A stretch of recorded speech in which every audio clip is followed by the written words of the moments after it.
That's it. I've gotten to my limit. Dad, why are you so angry? From today onward, I never want to see or hear from you again. You're no longer my son.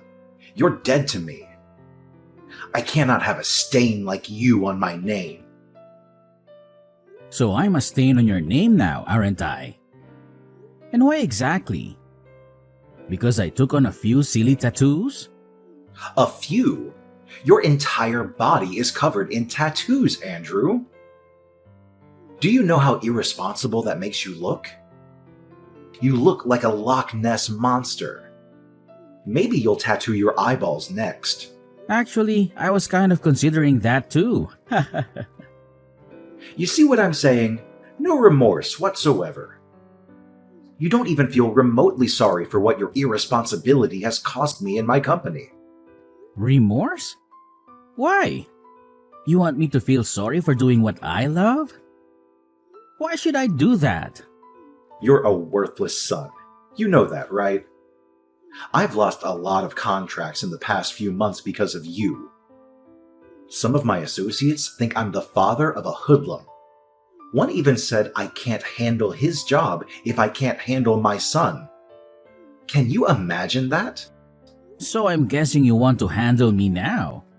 Exactly. I need you out of my business and out of my life before it gets out of hand. Okay, but you remember that I was the one who helped you reel in all the contracts you currently work on, right? You lost your flair for pitch-perfect presentation years ago, Dad. You buried them all in the numerous women you brought to bed. Don't you dare talk to me like that, boy. I am your father. Are you? I thought you were disowning me just now, no? Get your story straight, Dad. I think it will interest you to know that I have another son, too. Before you start feeling yourself so much, Brandon is my well-groomed, picture-perfect son. He'll take over the company after me and do all the things you think you used to do for us. Brandon will take over the company. Do you even know how stupid that sounds? How many times had Brandon been in any of our training and meetings? Just the training, right? Brandon will get his training. How hard can that be? Look at it this way. If you can actually train yourself, Dad, then you can train Brandon because he actually took after you crazy and unstable. All right, that's enough. Andrew, this is the exact attitude I can no longer have in my house or in my company. We both know I never wanted to be involved in your company. I've always wanted to be an artist. I simply carried out my duties because I was under pressure to be the ideal heir to you. But not anymore. You do not deserve my loyalty. Especially because you're a narrow-minded person who does not accept people the way they are. You feel everybody has to fit into the mold you have created. That's not true. You know, I was proud of you in the beginning. Only because you never knew you'd have another son. You've always told me this. You kept me because you thought Brandon would never come along. You planned to usurp me even from birth. Your mother abandoned you after giving birth to you. She no longer wanted to be with me, so she left. She threw you onto a busy highway, just hoping a car would run along and crush you to shreds. That's why you have that disgusting scar on your wrist. And that should always serve as a reminder that I've been nothing but good to you. You should be grateful. You shouldn't have brought this up, Dad. You know I took my first tattoo just to cover up that scar. Do you always have to say things that hurt me? I don't care how you see it, Andrew. You're a lot of bad luck, and I just want you out of this family. Fine, I'll leave. Thank goodness. I'll send in documents for you to sign in this regard. Documents? Yes, accepting that you're no longer a part of this family. Relinquishing the family name and all whatnot. You'll no longer have access to the house or any rights to my company. Is that all? Yes, and please make it quick. I need the documents returned to my desk as soon as possible. I'll do all that you've said. However, the same arrangement applies to you. I'm no longer your son. Never call, text, or contact me ever again for any reason whatsoever. I'll also not be available to fix things when Brandon eventually messes everything up for you. Ha ha, you wish. You can go to hell for all I care. Just make sure you never return. Hi bro, I need us to talk. Do you have a second to spare? Is that a question? You know I'll always have time for you. What's poppin'? Mr. Ingram disowned me. Mr. Ingram? Your dad? He's not that anymore, huh? Told you I sensed that coming. You shouldn't have gotten those tattoos he expressed he didn't want you to get. But these tattoos are me. They're art on my skin. My own personal means of self-expression. No one has the right to tell me how to feel about it. I agree, but look at it now. You've lost your place in the Ingram Empire, all because of your stubbornness. You could have at least waited until your family inherited the business before you unleashed your tattoo spree. Don't you think? In a way, I am happy things happened when they did because I never really wanted to be a part of the company in the first place. Attending board meetings, nerve-wracking brainstorming, and having to act all nice to people I genuinely hate? All that was a lot for me to handle, bro. I really could have quit at some point myself if he had not already disowned me. Mr. Ingram just made my ordeal a whole lot easier. It's the way you say Mr. Ingram, as if he was never your father. Was he though? You're very rock-headed. You know that, right? Yeah, I agree. Enough about that silly man already. So what's the plan? I just need a place to crash for the night. You know, you didn't really have to text me. You could have just come straight to my place. I honestly didn't want to be a bother. You can never bother me. You're my bro. Or have you disowned me too? You joke about everything. I'm sorry. Just pull up at the crib. Thanks a lot, Kevin. I'll be gone before you know it. You can stay as long as you like. I don't mind. I was hoping to get my own place soon, though. We'll discuss that when you get here.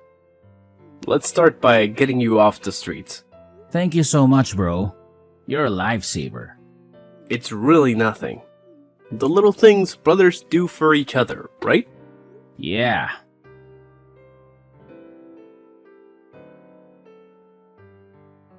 Hello, Kevin. It's good to see you. Andrew, my friend, how are things going?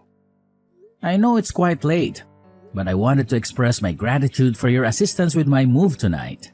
Your friendship means a lot to me. Don't mention it, Andrew. That's what friends are for, right? By the way, your new apartment looks fantastic. Yes, it does. And can you believe it? Miss Rebecca let me move in without asking for any rent up front or a security deposit. That does seem a bit unusual, doesn't it? It does seem a bit strange, but it could also be a fortunate turn of events, don't you think? It could be, but something about this situation feels a bit off to me. I was actually going to ask you about that. Why do you think Miss Rebecca made us hot coffee and cookies just because I was moving in? Is she always this hospitable to her tenants? How would I know? Well, you're the one who recommended her to me. All I can tell you is that she's a kind woman, and she treated me well when I was dating her daughter. You dated her daughter? Yes, I did. And when I was in a tough spot, she let me stay in one of her apartments. So you're saying she can be a bit overbearing at times? I wouldn't necessarily call her overbearing. But she joined us when we were watching the games.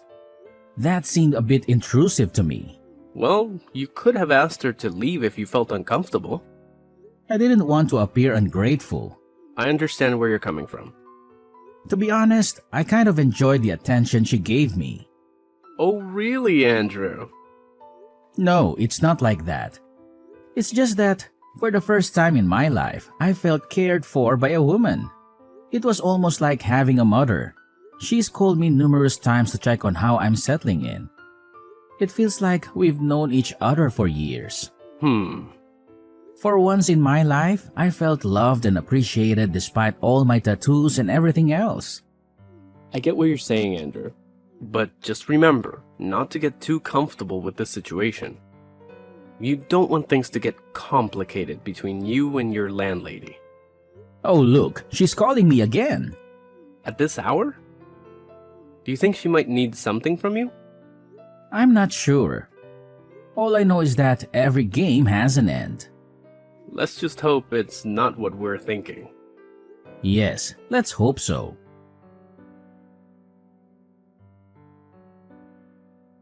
Hello, Andrew, my dear.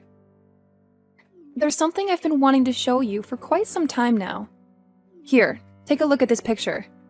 What exactly am I looking at here? Andrew, please don't play coy with me. You're not oblivious to the signals I've been sending your way. Signals? What are you talking about? Andrew, you're a handsome young man, full of life and vitality. Don't pretend as if you're unaware of the implications of my actions. I'm sorry, Miss Rebecca, but I must clarify that our relationship is strictly professional. You're my landlady and nothing more. Furthermore, there's a significant age difference between us. I can't reciprocate your feelings. I apologize if this disappoints you. Andrew, listen to me. I'm offering you numerous benefits in exchange for a small compromise on your part. Surely you've been in similar situations with other women before, so this shouldn't be an unfamiliar territory for you. Just consider it for my sake. In return, you won't have to worry about paying rent for as long as you live here. Miss Rebecca, I never claimed that I was unable to pay the rent. In fact, I'm transferring the money to you right now. Andrew, I genuinely like you. I don't want to cause any inconvenience for you. This is the only time I'll bring up this topic. And I promise not to bother you about it again. I appreciate your feelings, Miss Rebecca, but I simply can't comply with your request. I apologize. That's all right, Andrew. Take some time to think it over. But remember this, sooner or later, you'll find yourself agreeing to my proposal. Just wait and see.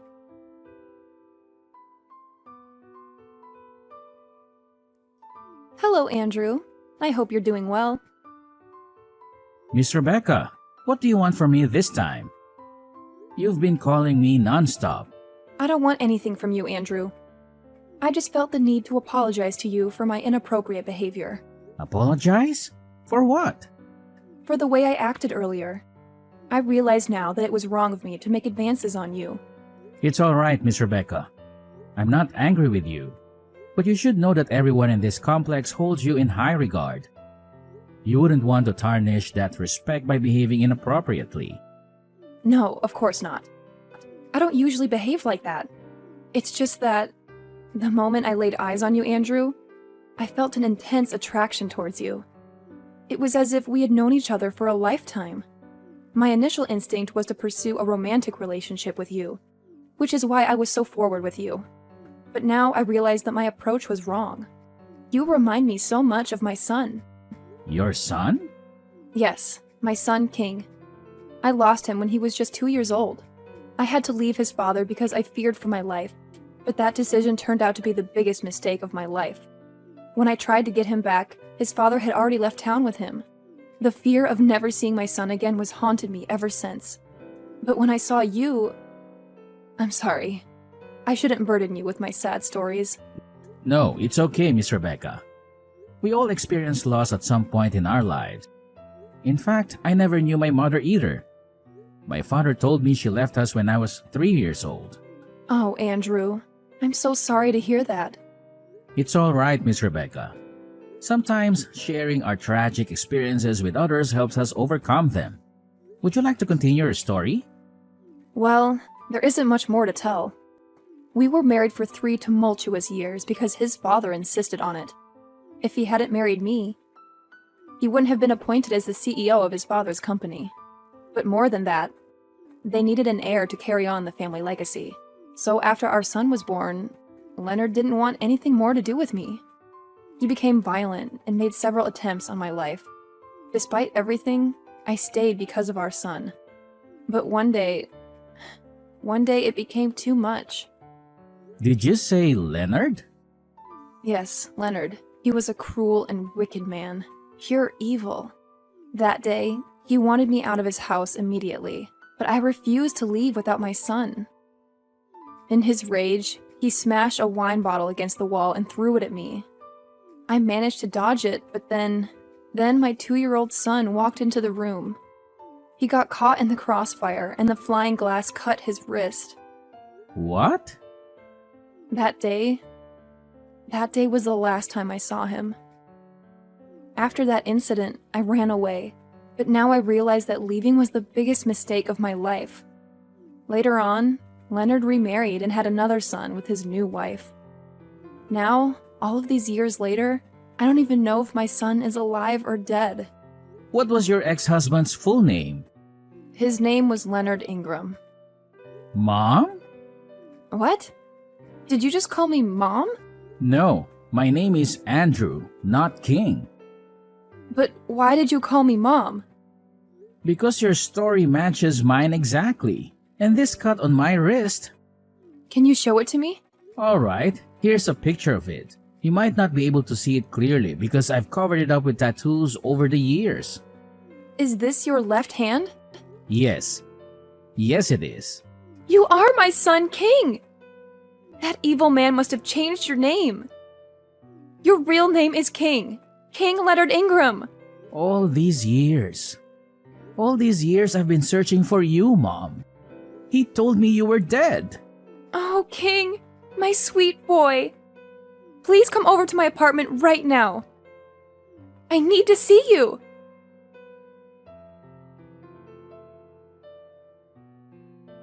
Come back home, Andrew. I need you. Excuse me? Who is this? And how did you get my number? How can you not know who I am? I'm your father, boy, and don't play dumb with me. I know you've been keeping tabs on me. Correction. I'm no longer a boy. I'm a grown man now. And secondly, I don't have a father, so I don't know who this is. And thirdly, I haven't been keeping tabs on you. You're just too famous for your own good. Enough with this nonsense. I want you to come back home right now. You're the only one who can save the company. You don't have any right to command me in that matter, Mr. Ingram. Especially not after you threw me away like trash. I blocked your number before, and I'll do it again right now. Because I do not want to have anything at all to do with a barbaric abuser like yourself. I would watch how you speak to me if I were you. You owe me everything, Andrew. Everything. But you're not me. And that's the amazing part. And no, I don't owe you anything, Mr. Ingram.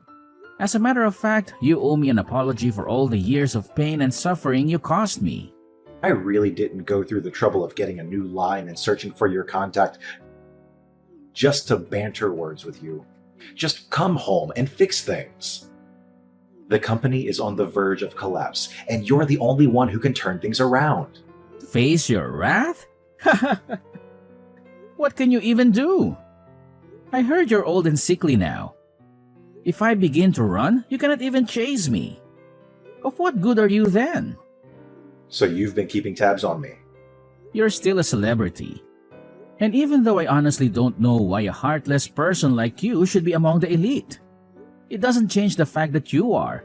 It's easy to keep an eye on everything you do when you and Brandon are always on the news for all the wrong reasons.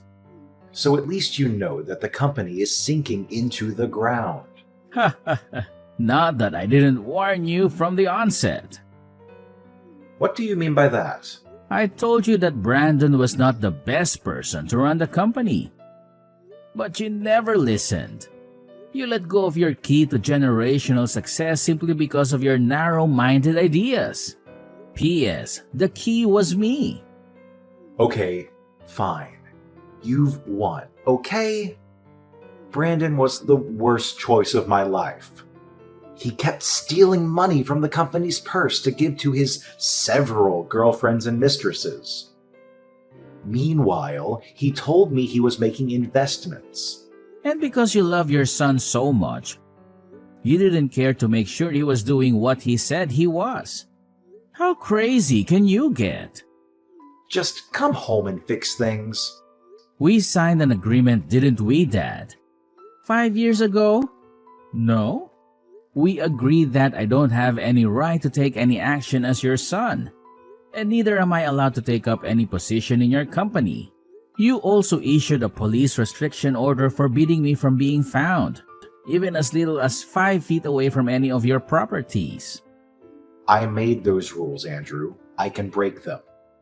I just need your help. And you will give it to me as payment for the 2.5 decades you were under my care. I do not owe you anything, Mr. Ingram. Also, as a responsible citizen, I have no intention of defaulting on government-issued orders. Because, unlike you, I have a lot to lose and a reputation to protect. A reputation? With your creepy tattoos and ungodly mannerisms? How much better could you have gotten in 5 years? I'm sure you're still cleaning floors or washing toilets or something. You should be grateful I'm giving you a second chance. I have a lot to do right now, Mr. Ingram. Please, let me be. And as for coming to help you or whatnot, the answer is no. As a matter of fact, what do you say I block this number too? No, Andrew, don't do that. See, I'm sorry for all that I've done to you. Really. It's just that the company is on the brink of a final liquidation.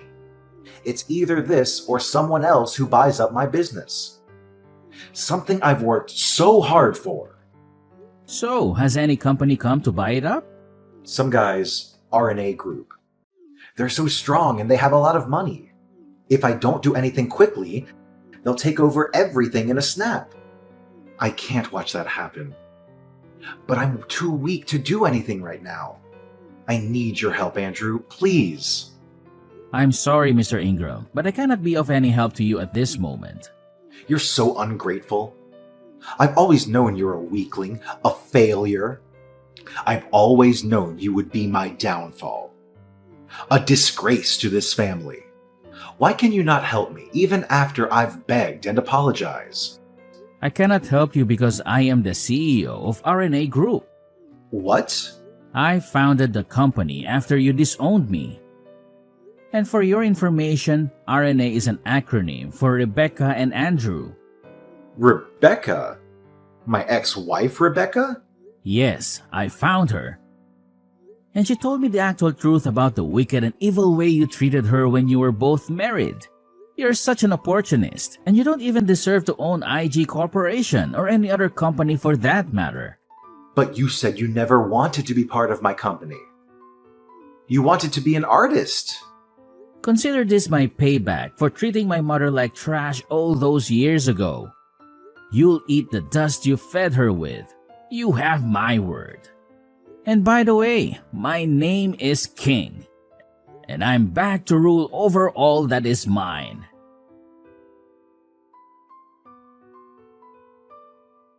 As the CEO of RNA Group, I had the resources and influence to rescue IG Corporation from the brink of collapse.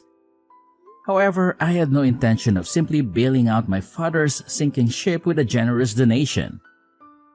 I had a better plan in mind.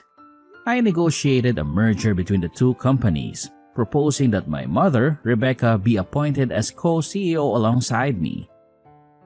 Rebecca, a brilliant businesswoman and the rightful heir to the empire, had suffered for years at the hands of my dad. She had been forced to leave him and me when I was just a toddler, after he tried to kill her with a broken wine bottle.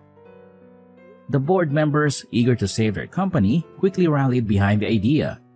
Leonard, realizing he had no other choice, begrudgingly agreed to the merger. As the ink on the agreement dried, Rebecca and I took the helm of the company.